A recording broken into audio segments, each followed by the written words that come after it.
Who are you? I'm David Hazony. The author of? The author of The Ten Commandments, How Our Most Ancient Moral Texts Can Renew Modern Life, published by Scribner in September 2010. What's unique about this book about the Ten Commandments?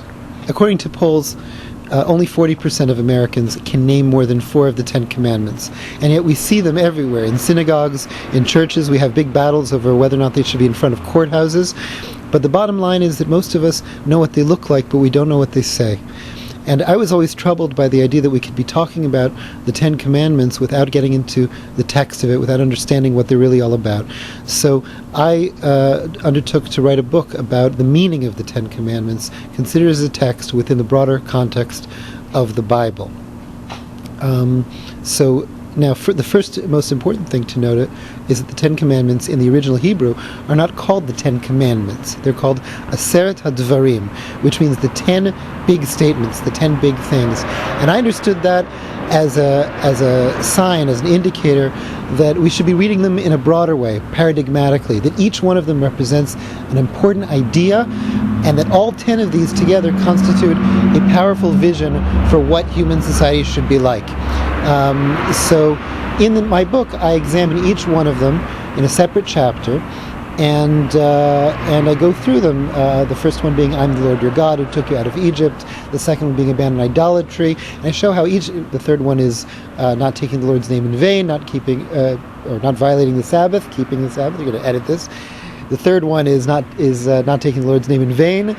The fourth, keeping the Sabbath, honoring your parents, not murdering, not committing adultery, not stealing, not bearing false witness, and finally not coveting. And every single one of these teaches us something. It has a deeper meaning, teaches us something about life and about love and about honesty, integrity, the essence of morality, and the deeper psychological things that make us ultimately into bad people or good people.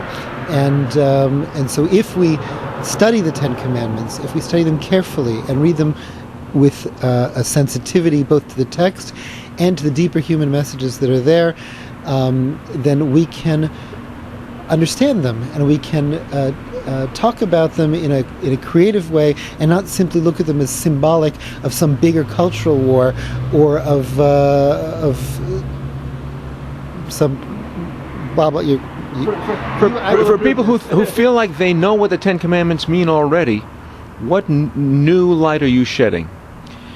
My book is the first real attempt, based on the Hebrew text of the Bible, and with help from the rabbinic tradition, to formulate a theory as to what the Ten Commandments really mean. This has been done before in the medieval period. It's been done, but not recently, and not with an eye towards modern life, towards understanding how the Ten Commandments can be relevant for us in the 21st century. A reviewer characterized the book as being bigger than the Ten Commandments, meaning that the overall significance goes beyond just an interpretation of the Ten Commandments. What is meant by that? Well, the ancient rabbis taught that the entire teaching of the Bible is encapsulated within the Ten Commandments.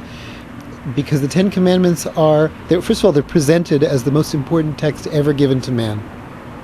They were carried down by Moses on the 2 tablets. They were put into the Ark of the Covenant. They were placed into the Holy of Holies in the tabernacle. And the reason that these are so important, I mean, after all, there are 613 commandments in the Bible, and only these 10 got this special treatment. The reason they're so important is because they symbolize the vision for humanity that God presents the Israelite people in the Bible. What do you mean, the vision for humanity? An idea of what the world ought to look like, of what it means to be a human being, of how we should strive to build our world and to make it better, what kind of responsibilities we should be taking upon ourselves, and what kind of investment in our own spiritual development is a prerequisite for being able to take responsibility for our world. Where can people track your writings on an ongoing basis? You can find them at davidhazony.com. The book is available at Amazon and at other fine online and bricks and mortar stores. It's also available in an electronic version as well as an audio version, and soon it's going to be coming out in Hebrew.